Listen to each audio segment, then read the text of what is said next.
Hey everybody, welcome back to Building Your Empire with SophieZo. I'm so excited for today's guest. Y'all are not going to believe who I have on the show today. I have a new friend and colleague that I recently was introduced to by a friend of mine. Her name is Kelly O'Neill, and Kelly is a fast-talking, tell it like it is, no BS entrepreneurial badass who is not afraid to go there wherever there is in the conversation. And here's what you need to know about Kelly. If you bumped into Kelly at a local dog park, hot vinyasa yoga class, or farmer's market, you'd encounter a woman in yoga clothes or jean cutoffs. She'd probably be sporting a ponytail and her favorite pair of flip-flops, sipping on a Starbucks and making someone laugh with her witty humor.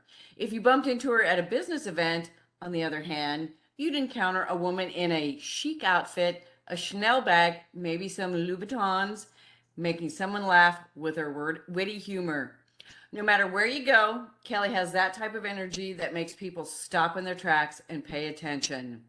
And let me tell you, my first conversation with Kelly was exactly that. So, Kelly, welcome to the show. I'm so excited to have you. Thank you. Thank you for having me. I'm excited to be here today with you guys. Thanks. I'm so glad you jumped in because this was just an opportunity I couldn't pass up. I was like, ooh, let's get Kelly. So, Kelly, I'm going to start the conversation with you like I do all my other guests. What is your best advice for business owners who want to scale their business to the next level and beyond? I love that question. And I'm going to give you my standard answer, which is it depends. So I am someone who is a strategist, which means that my job in everything I do, whether it be working on someone's brand or their messaging or their business strategy, whatever it is I'm really looking at it. It's like putting together a puzzle. They tell me what they want the box top to look like. And my job is to help them design the most efficient route to get from where they are to that ideal result. So the reason I say it depends is because I don't believe in one size fits all business strategies. I don't believe in one size fits all marketing strategies. I think different people have, not only do we have different personalities, we have different skill sets, we have different genius, we've got different assets, resources, training.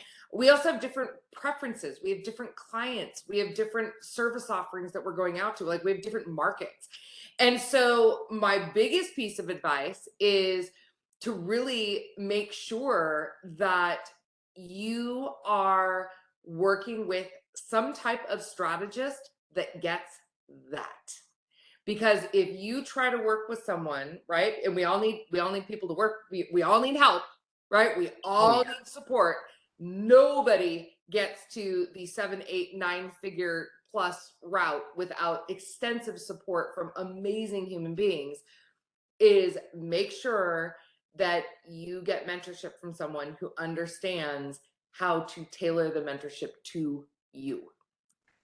I love that because I've been a big proponent of non cookie cutter anything for many years.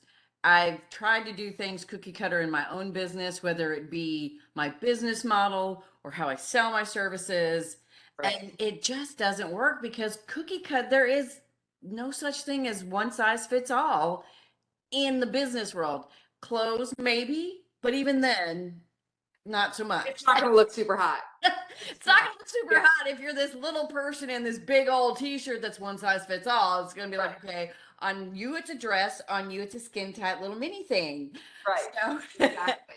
I love that you talk that way and that you think that way because it's also about how people perceive, how people learn, how they think, and how they do because that, it's kind of like SOPs, standard operating procedures. They're standard, but not necessarily standard for every single. And I can't write a standard operating procedure for one business that fits other businesses. No.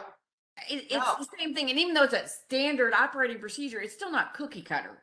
It's standard for what that company is, what that company does, how they perform, and how they do what they do. So I love that you are going. Depends on where you are. It depends on where you are in your business. So the advice that I provide, 6-figure business owners, or the advice that I would give to someone trying to get past 6 is not the same advice I'd give to someone that broke 6 but's trying to get to multiple 6. It's not the same advice I would give to someone who is at multiple 6 scaling past 7. It's not the same advice I'd give to someone that's at 7 trying to get to 8. It really depends on, it's so tailored to where you are in your current situation. And I do think that that's a majority of time why things are failing for people, is because everyone's trying to slam themselves and their clients into a tiny little box. It doesn't work. Absolutely. Or it's comparison syndrome. It's like, well, I'm doing this cookie cutter way that Jane Doe is doing it and John Smith is doing it, and I see them having all the success and I'm failing. What's wrong with me? What am I doing wrong? And it's like, well, you may not be doing anything wrong. It may be the strategy and not you at all. Right.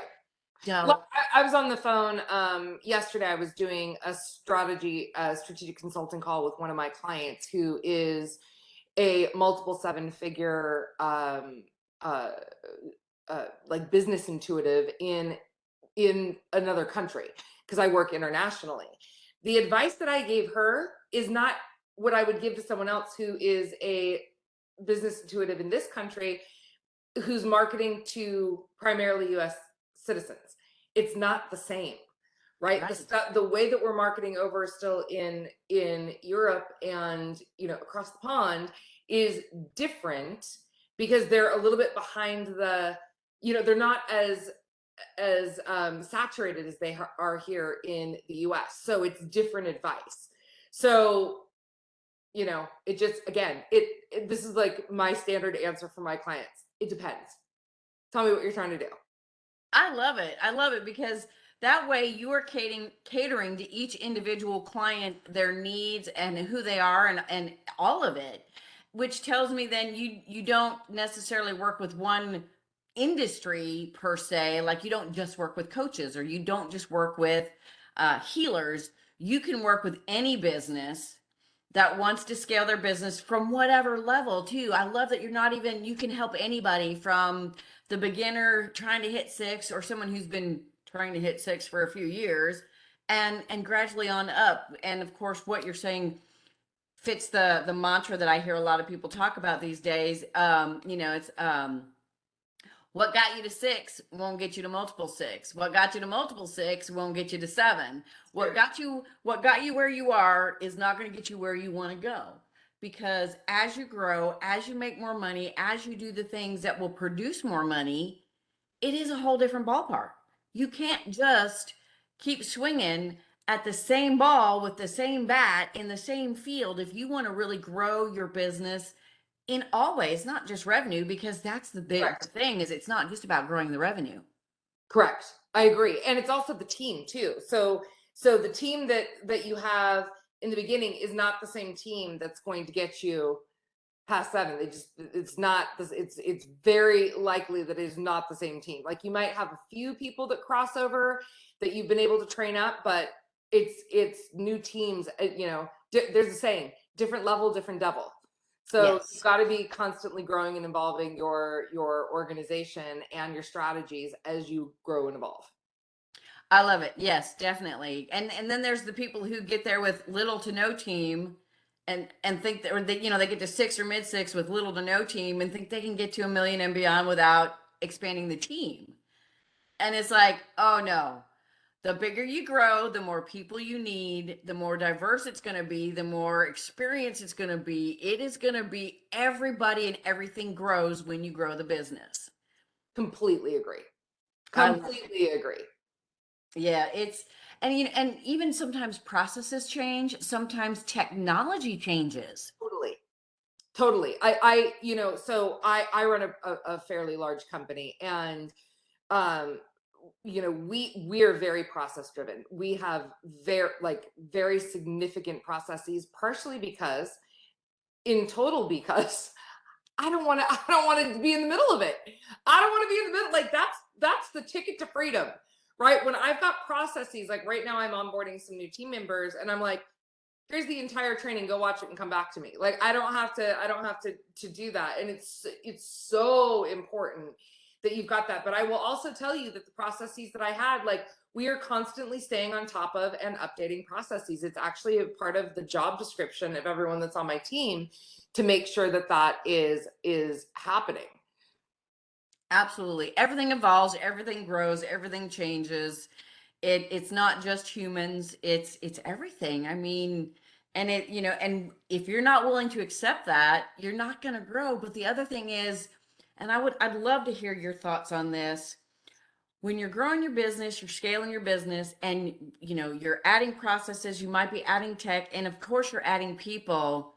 How do you help your clients if they even are in that space of it's so expensive, it's an expense, I can't afford to hire more people, I can't afford to buy more tech, whereas it's an investment. I mean, I try to explain it's not an expense, it's an investment. You're investing in yourself, the business, and your growth. What is your take on all of that? Are you, do you kind of help them get from expense to investment, or do you have a different approach even from that? So I'll tell you. So when I first started my career prior to even starting my own business, I was in Silicon Valley as a tech brand marketing and PR expert.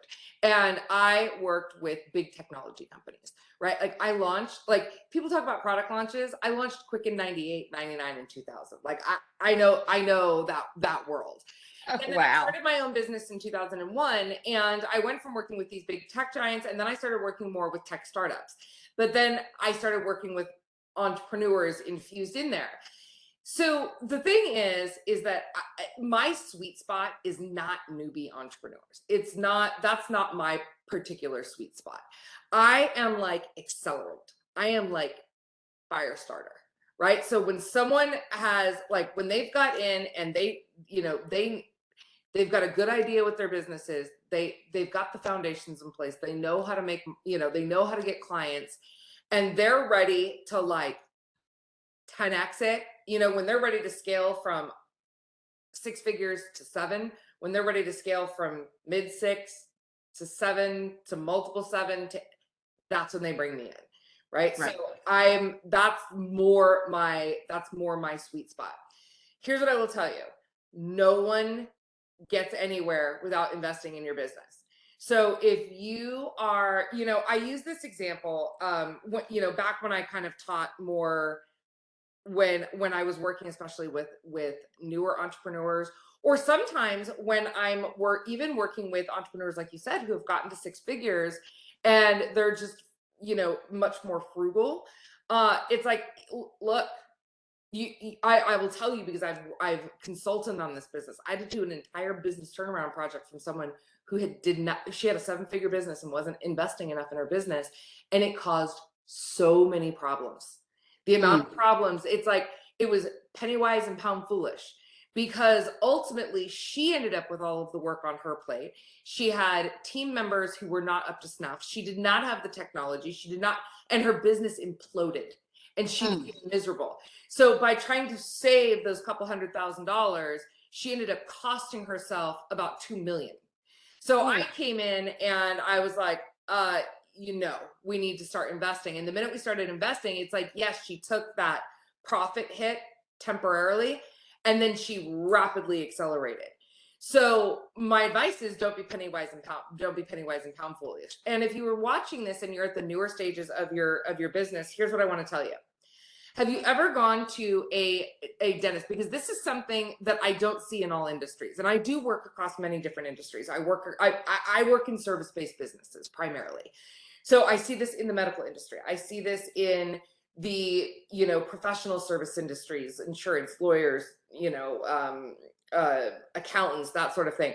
I see this with consultants. I see this with coaches and spiritual people. I see it across all the different industries, but I mostly see it in the coaching and spiritual industry. Let me ask you a question.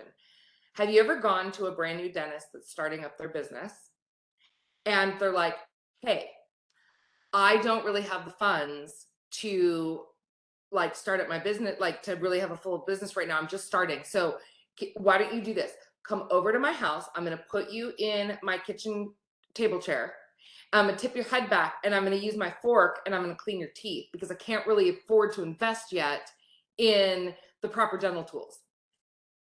Of course not. Have you ever been to a restaurant with someone starting in a restaurant and they're like, I don't really have a location yet. We're just starting our business. Come over, but don't bring more than 4 people because that's what my kitchen table seats. And I'm gonna bootstrap this and I'm gonna make you the most amazing meal ever in my home. No. Real business requires investment. Okay. This whole bootstrapping thing is something like that. I'm going to go there. Like my bio said, that's something that the coaching industry invented to get people to like start their dream business with no money. And it's like, you guys know, real business runs that way. Like, it's such a crock of shit, pardon my French, but like no real business starts that way without actually investing. Now, I think there is a certain point where you can overinvest in your business. I think there's a certain point where you do need to make sure that your expenses are equal to where you are revenue wise. But nobody gets around investing in their business, and nobody smart doesn't invest in their business from the get-go, because otherwise the learning curve is too steep. Yeah, definitely. And the workload is too heavy. And it just, yeah, I mean, it's a burden to not invest in people to help you out. And that's not just a team to support you. You need coaches and mentors, and you need education. And I don't mean your college degree.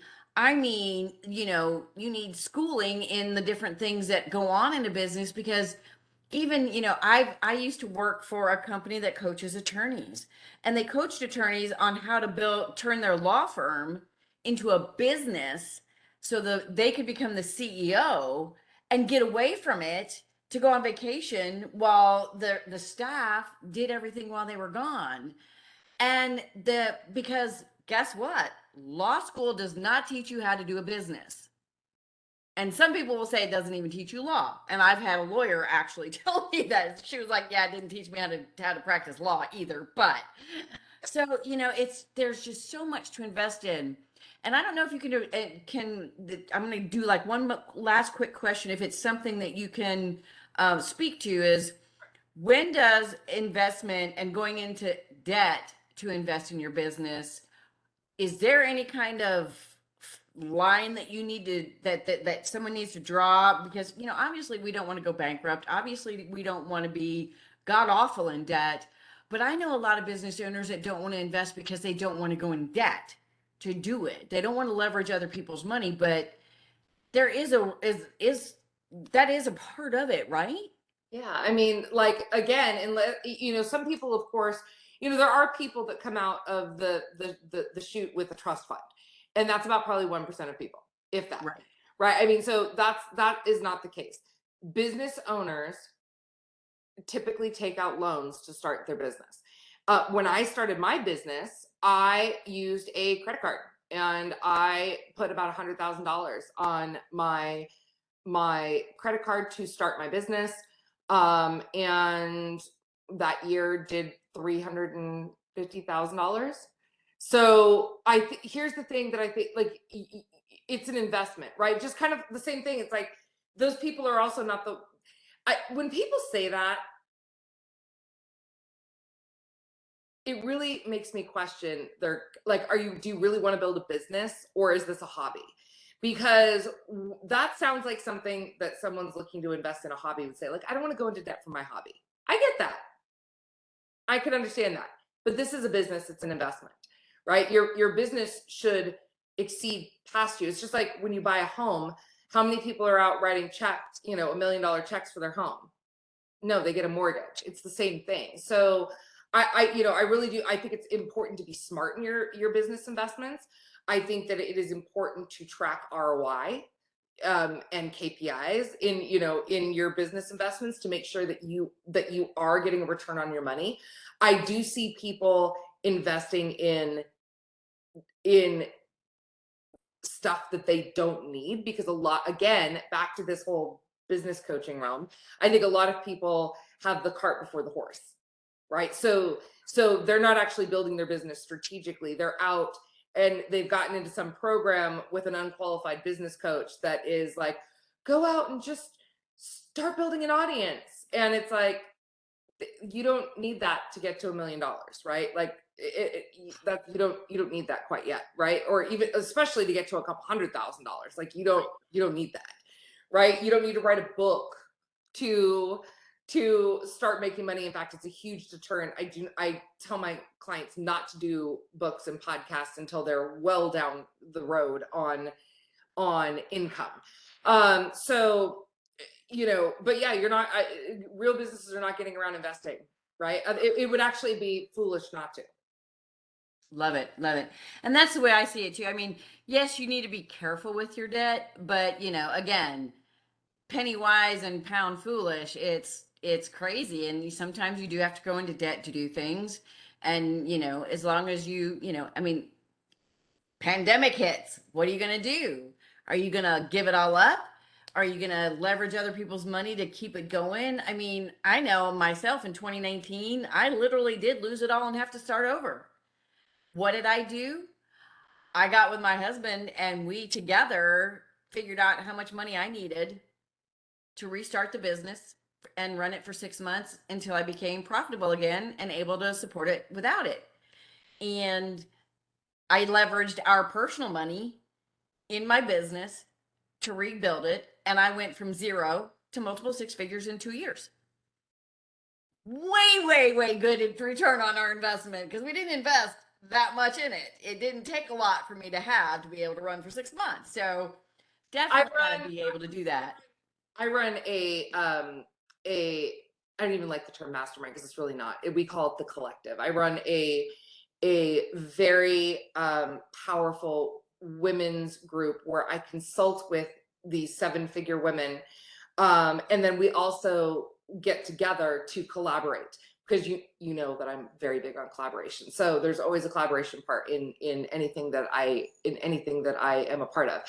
And I will just tell you right now, because I know the back ends of all of their businesses, all of them are investing in their businesses and they invest at a very high level. Awesome. It's not a low level, and it doesn't ever stop. Okay. Well, and that makes total sense. If you want to grow, I mean, it really is true. As cliche as it is, you got to spend money to make money. You really do. So, and you're not going to be profitable. You can't, that's not true. You can be profitable out the gate if you have a good strategy. Yes. And you're initially going to put out more than you bring in. I mean, that's the nature of starting a business. Right. Absolutely. Absolutely. Well, Kelly, this has been so awesome. Unfortunately, it is about time to wrap it up. We could sit here and probably talk all day, but we can't do that. So tell everybody where they can find you. If you want to put an offer out there, definitely put that out there so people can come learn more about you and maybe even see if you're the right fit for them to work with you. Let them know where you're at. Sure. So you can just go on. I mean, I'm all over the social. I've been around since the dinosaurs roamed the earth and since Facebook started. So you can go to kellyoneil.com. That's KELLYONEIL, just one L, not like the surfboard company. And you can check me out there. And if you are looking to strategically scale your business and you want to see if maybe we are a good fit, please fill out a book a call form. Here's what I want to let you know. We don't work with everyone at our company. If it is a good fit, I'll let you know how we can support you. And if not, I'm going to refer you to the right person. We don't do hard sales here. We're not going to try to get you to cash in your 401k or anything like that. I'm in the business of helping people grow. And so if you want to do that strategically and you want to do that efficiently, then book a call and we can talk and see what that looks like. Awesome. I love it. I love it. Well, Kelly, thanks again for being on the show. To my listeners out there, thank you for stopping by and listening. If you haven't already subscribed, please do, and make sure you share it with a friend because I know that you know somebody who needs to hear what Kelly's got to say because it was all good stuff. So thank you, everybody, and I will see you all again next week. Thank you.